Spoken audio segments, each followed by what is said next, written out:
Hustleburg. This podcast is all about small business in St. Petersburg, Florida. How the business owners got started, how they built their business, and how they serve our community.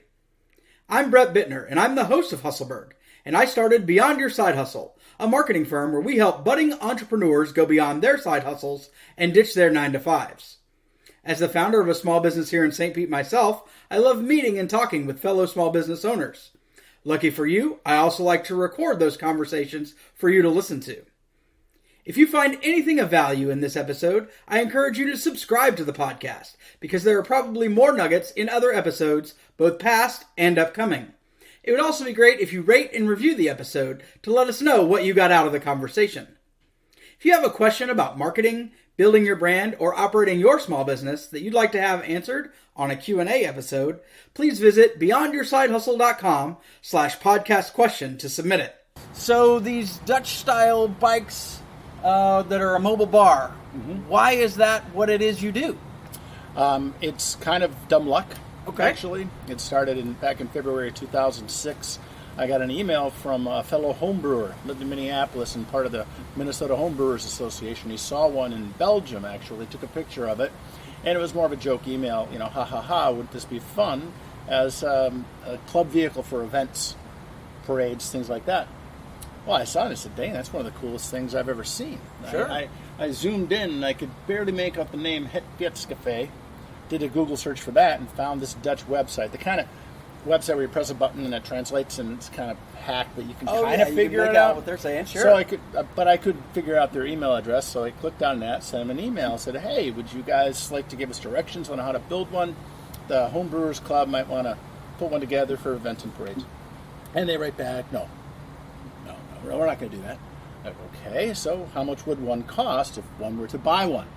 I said, well, never shipped one to the U.S. before, but including shipping, it'd be about $40,000. Whoa. Well, my cheap-ass buddies in the beer club. No, look, it's just, in beer club, you try to make the best beer for the lowest cost. Right. So it's just part of the fun of it. Well, they're not about to kick out that much money for a parade vehicle. But I was a business professor at the time at Normandale Community College, and I've been in business for myself, so it's not that, I didn't think it would be that difficult. So I started writing together a kind of a proposal, kind of a business plan, some pro formas. It was difficult to do because there's no historical data to go off of. I mean, if you start a pizza place, you can find historical data. This is how much you should be paying for sauce. This is how much for labor. That how much for rent. Your market size should be this big. That kind of thing. Had none of that because nobody had ever done it before in the United States. But I started putting some numbers together. Got a hold of a couple of guys that I thought might be good business partners, and one of them said, let's go to Amsterdam and let's go meet those guys. So we flew to Amsterdam, and while we were there, we met Xavier and Hank Van Laar. They're brothers.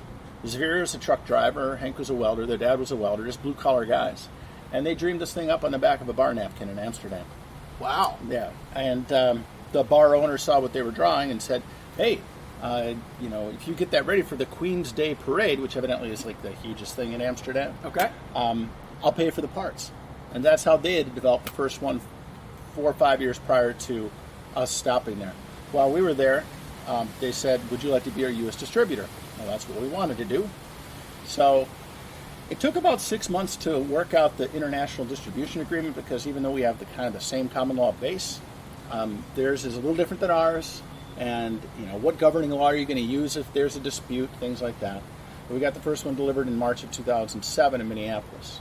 Okay. Had opening day, the first of these in the country actually, on April Fool's Day 2007. Did all the tours, me and my business partner, for that first year. And the next year we had to hire somebody to do some of the tours. Then people started noticing us across the country, and so we're operating a distributorship, nationwide distributorship, as well as a retail operation in Minneapolis. And things started going really well in Minneapolis, and more people started asking us about, how do I start this business? So we wrote up a nice business manual, and we sold that along with the bikes. And we ended up doing that, selling these bikes into 38 markets across the country. Wow. Sold over 150 units. I sold out of that business 2 years ago. Okay. And now I've got this in Pedal Pub. I got Pedal Pub St. Pete. Awesome. So that's the story. So who is it that's wanting to get, 1, 2, 3, 12 to 15 of their friends to bike around? It's mostly birthday parties, Okay. bachelorette parties, and just friends on the town. Okay. I break it down when people are checking out and they're about to pay us. That's one of the required questions. Okay, yeah. And, a little over, almost 70% fall into one of those three categories. Wow. And there's other ones too, and that it might fall into a charity event or corporate outings. I guess that would be fourth out of the Okay. list. We do a lot of businesses where they'll rent out two, maybe even all three of the bikes, because I can put 48 people Wow. on board with Okay. three bikes, because each bike holds 16. And we got to be careful where we pick where we're going to go, because there's some places we would overwhelm with 48 Sure. people. But we do that all the time. We got the Chamber of Commerce ambassadors coming on next Thursday. They're renting two bikes, and it's just a hell of a lot of fun. So, do you have like a predetermined route, or is it just kind of the places that they want to hit in a bike-like pub crawl? On private tours, Yeah. if you rent it, I say you bring wherever you want to go, as long as it's back in 2 hours, because that's the time limit. I don't really care. Usually on private tours, they got one idea. It's like, we really want to stop at Ferg's, or we really want to stop at Avid, or wherever, someplace in this area. On public tours where people rent by the seat, we pick the stops. Okay. Yeah, because we can't have people trying to, we got a bachelorette party of 6 and the family out Right. of town of 4, and they're talking about where do we go. And on public tours, which are about half of our tours, we set exactly where we're going to stop. Okay. Actually, my drivers do that at the time of the tour. So today, your business is where it is. Where do you want to be taking it, and what is it that you're doing to get it there?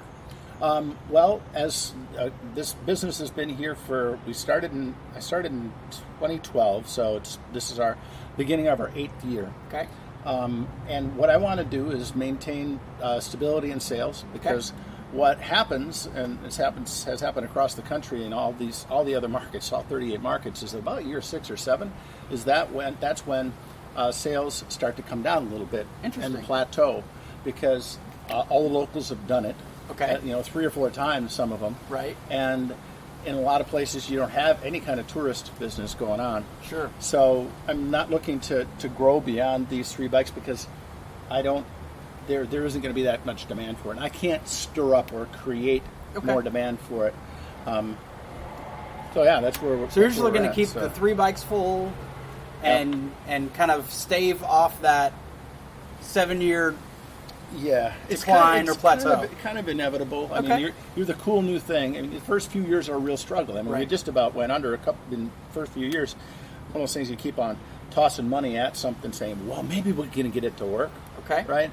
It's kind of you do with a used car. Well, Yeah. I fixed the transmission, but now the engine's going out. Right. The sunk costs situation. So the first several years, 3 years, we didn't make any money. Then it starts taking off pretty good, and now it's plateauing, but we're plateauing at a good level. So what are some of the things that you're doing to try to make sure that you've got butts in the seats for all 3 bikes as much as you can possibly tour? I've tried a lot of different things. Okay. I tried. Nothing against creative loafing, but I put an ad in there that was a complete waste. Okay. Something called My Area Network, which was you're supposed to get in touch with people in the area. That was a waste of money. Crunch Fitness, signed up with them, did some marketing through them. That didn't do anything. Okay. The only place to spend your money now is Facebook. Now, next year, I might give you a completely different answer. Okay. But right now, that's where it's at. Well, you're is speaking my Facebook language. advertising. I actually have something coming out. Well, it will have come out by the time that this airs, but it's talking about the single most important platform for any small business, and it's Facebook, because that is where the people are. Yep. But I'm looking forward in where we can get some underpriced attention, and some of the things that we can be doing from in a digital marketing space. I'm looking at like the swipe up ads on Instagram as a possibility. And one thing that's really cool is the viral nature of TikTok. If you're familiar with that video app, No. that one's 15 to 60 second videos. But the cool thing about it is you don't have to have a following. You don't have to build anything, because of the way the app is designed to give you the For You page, where it serves videos that it thinks you will like. And you don't have to follow that page. You don't have to follow that account. So you have the opportunity to go viral from literally nothing, from your very first post. So there's some really cool new kind of underpriced attention things Well, Facebook is it right now. Like Yeah. I said just a minute that's ago, where all the people are. That's Sure. where it's at, and I will guarantee in 5 years that's not going to be the correct answer. Oh, absolutely anymore. not. People are going to catch up to they're going to figure out that it's priced right, and it's going to be too expensive for a lot of small businesses, and they're going to have moved on. So is there anything that you're reading, watching, or listening to help you grow or stave off the plateau? No. Okay. I used to read a lot of textbooks, business textbooks. Yeah. I taught business classes for 15 years, and right now I've watched some videos on how to do your own Facebook marketing, Right. that type of thing, but not a whole heck of a lot of that. Okay. What I do to kind of keep abreast of what's going on in town. 'Cause I love St. Pete. I mean, St. Pete is really the coolest damn town. Absolutely. And I go to things like Entrepreneur Social Club, great people there.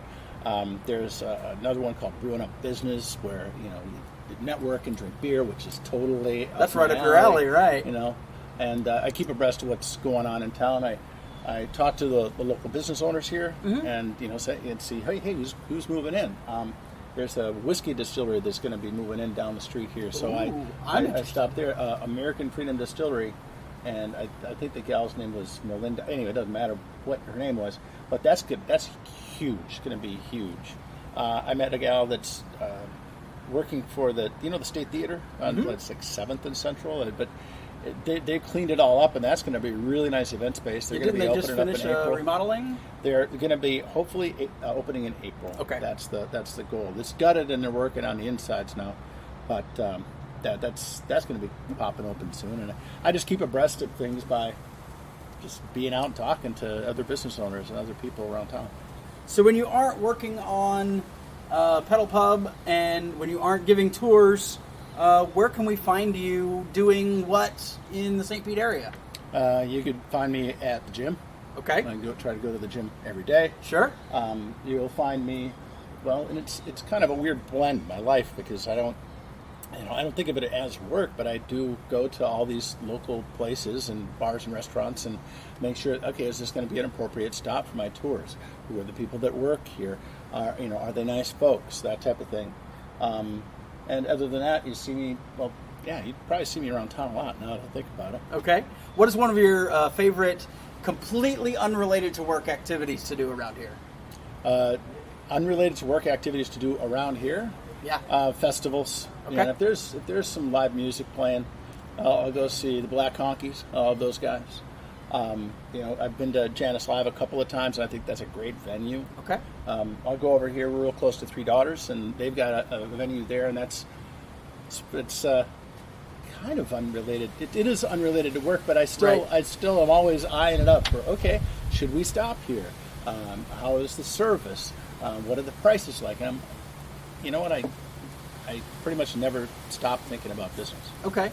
So how much of your time would you say that you're working on your business in those kind of activities versus in your business actually doing the tours and doing the day-to-day operations? I don't do tours much anymore. I'll fill in. I want my employees to do the tours. I can certainly swoop in and take one. Say, I want to do that tour. I want to do that. I'm not going to do that. So I'll fill in on tours. As far as the day-to-day stuff, I had to make a bunch of copies of some bike and tour logs that I just brought down here, working on a workers' comp audit, all that fun stuff that goes on behind the scenes that my employees and nobody here thinks about when they're riding the bike. So that's what I do, working, whether that you consider on or in, I don't know, but that's what my days are spent doing, is figuring that kind of stuff out. So you said this is the 8th year that you've been in business here in St. Pete. Mm-hmm. Is that about the time that you transitioned from Minneapolis, or was there some time where you weren't Pedal Pub in St. Pete, but you were already here? No. Okay. It was. So it just things moved with you? And it was a very kind of a strange start. There was a gal named Krista who had sent an email to me and my business partner, who I had since bought out, and said, hey, I'm moving to St. Pete. My husband's being transferred down here. I think that this Pedal Pub thing would work down there. Well, at that time, we're going, okay, fine. We'll sell you a bike in the business manual. We didn't want to open up any kind of satellite operation. She was very persistent. So we said, well, tell you what, if you can get it approved by the city, we'll send a couple bikes down there for a season to see if it works. And it did. Nice. Initially we started at Ferg's. She was showing the information to Mark Ferguson, Ferg, and he just said, "Okay, I get it." He's a very smart guy, good businessman, and he just said, "Okay, fine. I'm going to clear out a space in the back. You guys will start and end your tours right there," because he can figure it out like that. That okay, these people are going to be bringing business to me. 32 people, if both the bikes are full, and he did that real quick. So that's where we started out. And I came down here and met with her and saw St. Pete, and St. Pete was pretty nice at the time. And it wasn't until about I was here a lot, but it wasn't until about 3 years ago that I bought a condo, and I've been living there full time for the last year and a half so far, because it turns out that dumb luck and an email from a gal named Krista, and I found a place that I really love. That's awesome. St. Pete's fantastic, man. Very cool. What events do you have coming in the second half of 2020 that we know that you're going to be a part of, where people can find out more about you, or they're going to kind of see you guys around town, or that you're going to be a part of? None. Sorry. That's okay. Hey, man, lots of times it's just about the business that you got going on the so street, man. I wasn't sure if there was anything in the area that you guys might show up to. Yeah. Nothing planned right now. Okay. Yeah. So where can people find out more about Pedal Pub St. Pete? Website, Facebook, Instagram, all the social media stuff. The best place is our website, pedalpubstpete.com, and St. being abbreviated, of course. The stuff that I put on Facebook is just generally funny local stuff. Yeah. I just, I pop stuff on there because it's funny, and it usually has to do with the weather, because the weather or beer, because that's what we have to deal with here. We go out, if it's a thunderstorm, we go out. Okay. Absolutely. You're not going to get hit by lightning on this thing, and it's not anything to worry about. But yeah, we go out in thunderstorms. Okay. Heck yeah. I mean, look, if we can't dress for our weather, who can? Right. We got ponchos. Okay. You're going to get wet. There's certain time of year around here where, it's going to rain pretty much every day. But you'll see us out on the street on Central Avenue. Our range goes from about 5th to about 31st. Okay. From about bar 548 on the east and about Punky's on the west. Awesome. We stay kind of pretty tight within that, but around Central Avenue, Grand Central District, a little bit into the Edge District as well. Very cool. Eric, I appreciate you taking the time to talk with Hustleburg, and I can't wait to see what's next. All right. Thanks for having me, man. Appreciate it. Hey, you did it! You've just listened to Hustleburg. To thank you for listening, we have a free guide to help you get started marketing your business online, aptly named our Getting Started Guide, available at beyondyoursidehustle.com/gettheguide. See how to begin with the first 3 things you should be doing for your business. Speaking of businesses, if you're a small business owner in St. Pete and you'd like to be a guest on an episode of the podcast, please let us know at beyondyoursidehustle.com/podcastguest. If you got something of value from this episode, please take a moment to subscribe, rate, and review on your favorite podcast app. This is something small that you can do to help us shine the spotlight on all the great businesses St. Pete has to offer. The music in this episode is Defining Your Dreams by my friend Rhymer Educator. You can listen to his latest single, The Last One, on Spotify, iTunes, or wherever you listen to great music. Thanks so much for listening, and we look forward to sharing with you how we do business in the Burg.